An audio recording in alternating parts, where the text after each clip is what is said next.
तो फ़िलहाल अभी सुबह के 8:30 बज रहे हैं और सुबह का मौसम बहुत ही खूबसूरत है।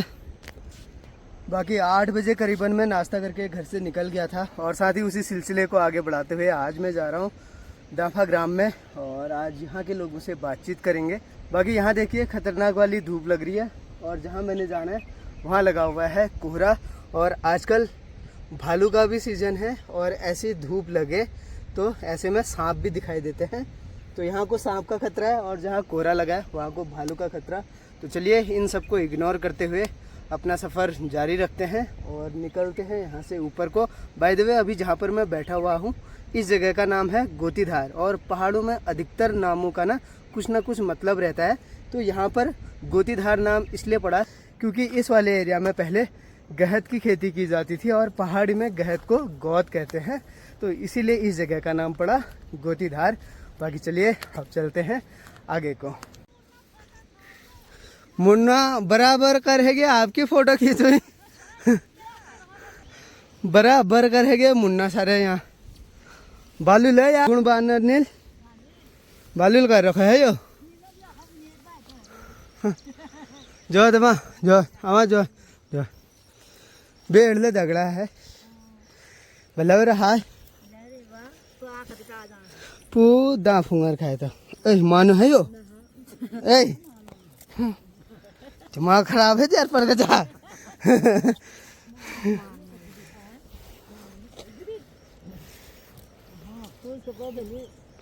सब बढ़िया हाँ कहना मणि मणि झाड़ काटोन ले आरे वाला भेड़ चढ़ोन ले और मुन्नो चाण ले मुन्नो चाहे है रोज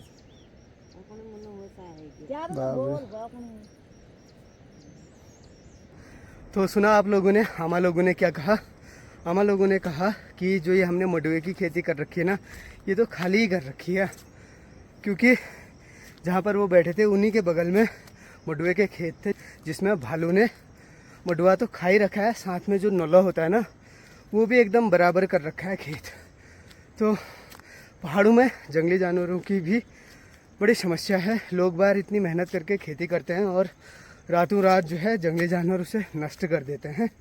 अपनी मेहनत को कुछ इस तरह रौंदा हुआ देख एक आस है उनके चेहरे पे।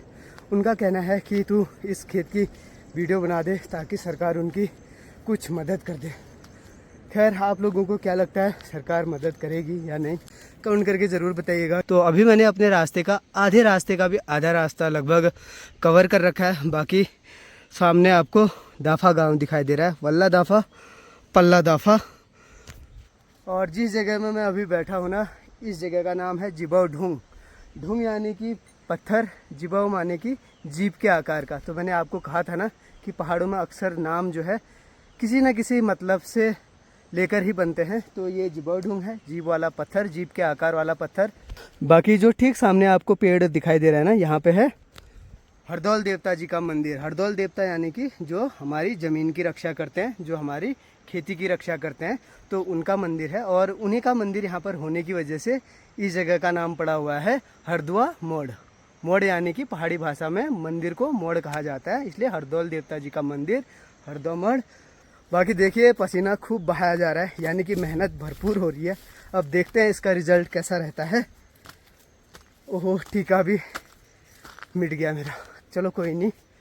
एक बात मैं आप लोगों को बता दूं, जो ठीक सामने आपको जंगलों के ऊपर कोहरा दिखाई दे रहा है ना उसी के पीछे साइड में सुअरखाली नाम पड़ता है, जगह का नाम है। तो वहाँ पे दाफा ग्राम का एक परिवार रहता है और अकेले रहता है।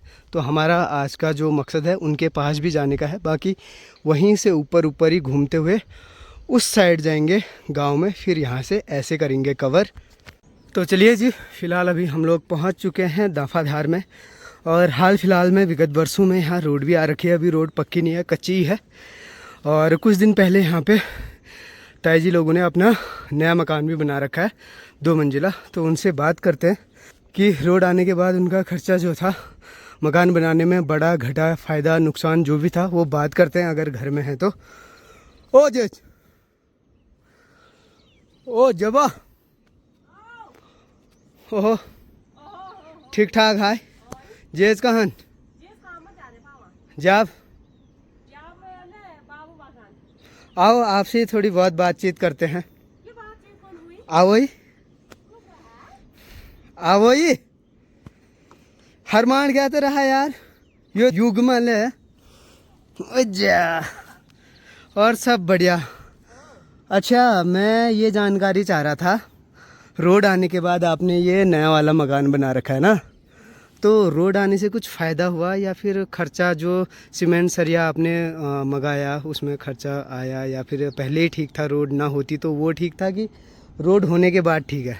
रोड आके ठीक हुआ है ना, रोड आके इतनी सुविधा हुई है, हमको ढुलान करना नहीं पड़ रखा है। ये ढुलान का खर्चा बच गया नंबर हाँ, एक। बच गया इतना ढुलान। यहाँ पर हमने यहीं पर सीमेंट सब कुछ यहीं पे उतारा बस, और क्या है। रोड आके तो बहुत सुविधा हुई है, लोगों को वो वहाँ से ढोलना पड़ता था, वरना ढुलान में बहुत खर्चा आ जाता। कितना खर्चा है, जितना इसमें लगता है वो इससे भी ज्यादा लग जाता है। ढुलान में कितना ढुलान करना पड़ता है, बनाने से ज्यादा खर्चा ढुलान में लग ढुलान जाता। में। हाँ अच्छा मणि जब पानी पिलाई वे कौन सी लेने की? जो पहले के पत्थर वाले मकान होते थे और जो आजकल के लेंटर वाले मकान बना रहे हैं लोग बाहर, तो ये बनाने के रीज़न क्या है? और वो जो पहले के पुराने मकान होते थे वो अब लोग ना के बराबर बना रहे हैं, तो कुछ ऐसा लगता है आपको कि मतलब उसमें खर्चा ज़्यादा आता है या इसमें ज़्यादा खर्चा आता है, या वो ना बनाने का कारण या ये बनाने का कारण कुछ?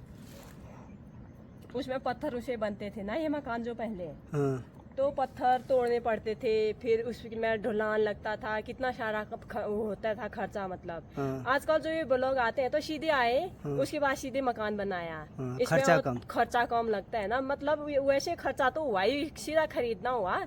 और इसमें पत्थर तोड़ने में, फिर वहाँ से ढुलान करने में, और लकड़ी वगैरह वगैरह बहुत सामान लगता है ना इसमें। मिट्टी कांचर लकड़ी, और जो ऊपर पे पाथर रखते थे ना हाँ, उनमें भी ज्यादा खर्चा आता है। सबसे ज्यादा खर्चा हाँ, सबसे ज्यादा खर्चा आता है। उनको निकालने में भी खर्चा आता है, फिर उनको ढुलान करने में भी खर्चा आता है। इसमें जो हुआ सीधे वहाँ से मंगाया और सीधे चिनाई शुरू कर दी, चिनाई शुरू, और समय पर अपना मकान पूरा। और इसमें खर्चा भी कम, क्योंकि चिनाई में भी वक्त कम लगता है। वक्त कम लगता है। जो ये पत्थर के होते हैं इसमें वक्त ज्यादा लगता है, 2-3 महीने लग जाते हैं इनमें। मतलब लगभग आधा महीने में मकान शुरू हो जाता है, मतलब पूरा हो जाता है। पूरा हो जाता है। ठीक है, चलो आपसे बात करके अच्छा लगा, फिर कभी मुलाकात करेंगे।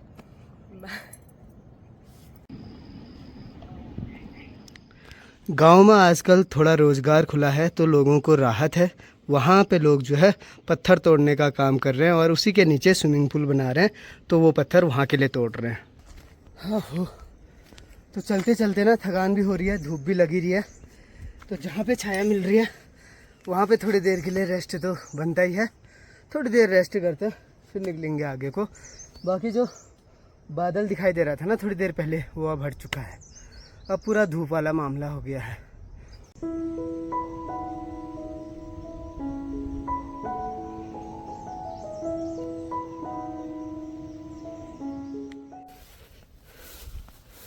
तो अब रास्ते थोड़े बहुत ऐसे हो गए हैं घास वाले।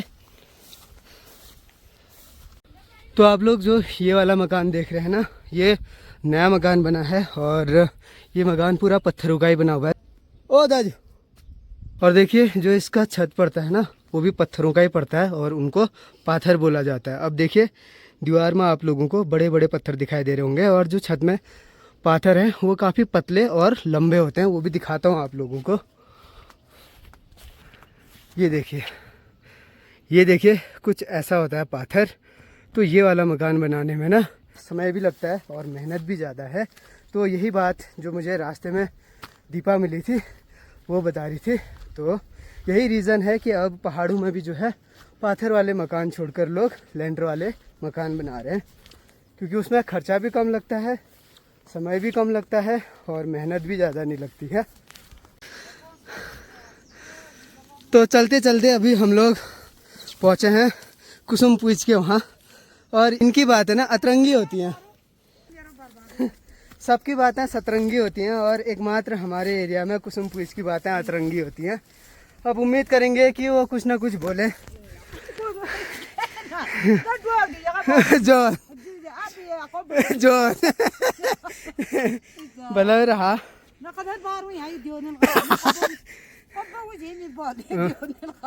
ये द्योनील खराब करे खाली कोट गया था अल्लाह बैंक जो मरा लगे ना बैंक जो बेच गए बैंक जो ये दशा तट पे वो खाली रात खून बाय पे जो सार गई खाली के नहीं आप ना उदी हगा भी यका जो ना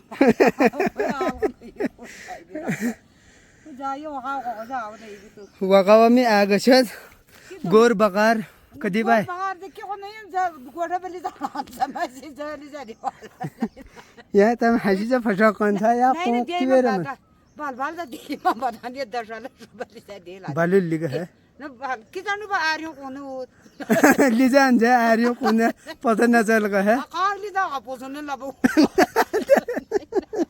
कार लिजा का पोसने एक बगे जो बहुत जाता है लिगो बाल बाल रुप नहीं देखो तो शोर या के ना कबिया तो जो बाहर रो कौन सा तमा या अब कौन जा बोल जानी वहां वहां खंडन का ये क्या खाली खंड बार न स्वाद हो मी डर एकदम मी तो गोरतल कतल का क्या खाली कटम कटम मन यहाँ मत लगाना ये ऐसा होगा उसा होगा तुम्हारा हदगे लगेगा फांसी होगा धमाकोड़ बहान यार मेरा तरार ये तरार ये मेरे को जा हदगे लगने तो 7 दिन खून यार क्यों ना बलागा बलागा तो लाजे क्या दानो वो 2 दिन न को ये लोटो हो को तो दातुल डुग में जड़ा बोल खड़म कोणान या तो आठ और खन्ना ना जा ता डरना अब बो बोरी 400 बात होने चार तो बात होने ले जा बो बोरी तो हो रही भी जा बकार का जी है ना छा तो खा भी ना रहो नहीं मैं हजे मेरा प्रेम ना हो तेरे नाम तो खा भी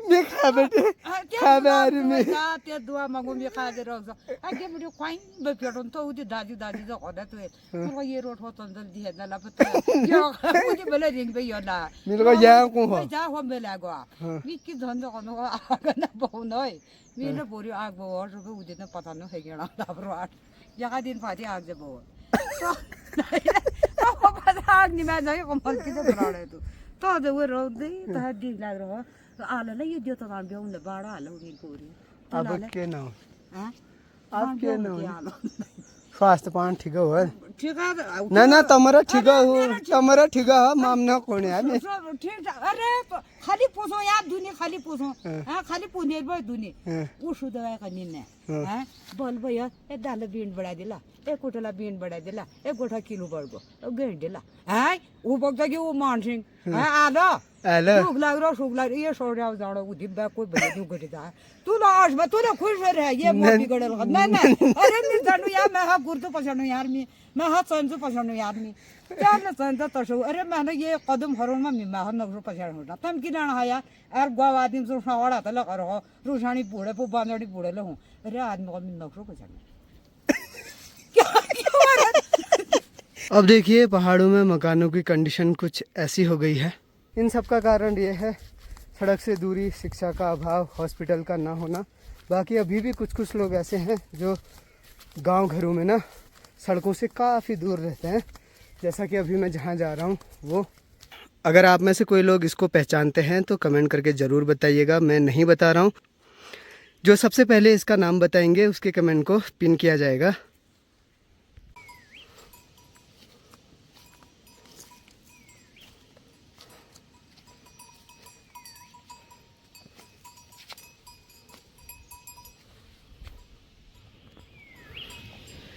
ये ग्वाला आ रखा है। और नमस्ते नमस्ते बोला और ठीक ठाक और बढ़िया गोरले शिराम तुले शिरा मजा आ रहा मतलब चल ठीक।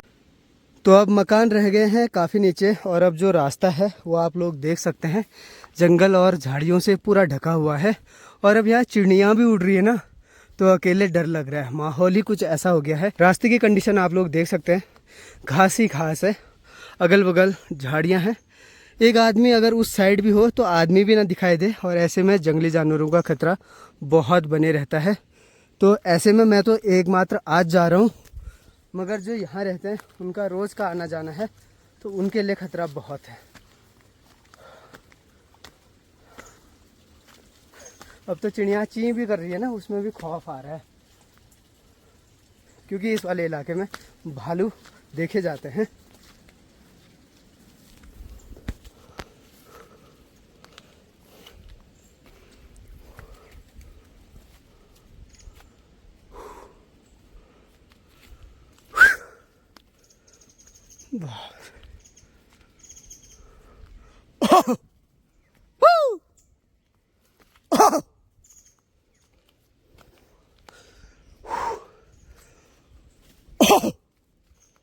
लगभग 400 या 500 मीटर के बाद उनका घर आ जाएगा। कहीं कहीं पे जंगलों में जहाँ पे धूप आ रही है ना मुंह में, तो बड़ा उजाला सा हो रहा है, नहीं तो फिर जंगलों की वजह से धूप अच्छी से नहीं दिखाई दे रही है। तो अब देखिए, जो ये आप सामने जंगल देख रहे हैं और इसके अंदर जो भी घास वाला एरिया देख रहे हैं ना, ये पूरा सुअर खाली के अंदर आता है। और अच्छी बात यह है कि लाइट के पोल और तार तो इधर हैं। अब लाइट की व्यवस्था है या नहीं वहीं जाके पता चलेगा, मगर अभी जो पता चल रहा है वो है यहाँ के रास्ते। नीचे तक खड़ंचा था, अब यहाँ से ऊपर को खड़ंचा नहीं है। वो जो जंगल वाला रास्ता था ना, उसमें थोड़ा बहुत खड़ंचा था। अब देखिए, नॉर्मल सी पगडंडी है जिसमें मैंने जाना है।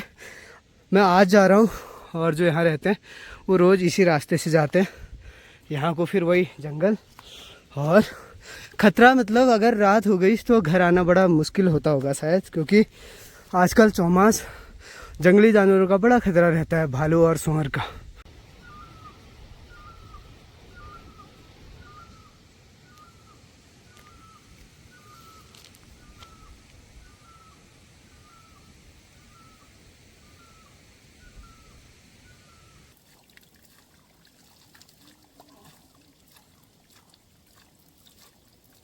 तो आज का ये पहला जोंक लग रहा है मुझे अभी। ओ बाप रे, ये तो बड़ा खतरनाक हो रहा है। सुअर ने खोद रखा है यहाँ पे, देखो। ज़्यादा रिस्की मामला तो नहीं हो गया? अकेले आके गलत तो नहीं कर दिया? ऐसा भी लग रहा है।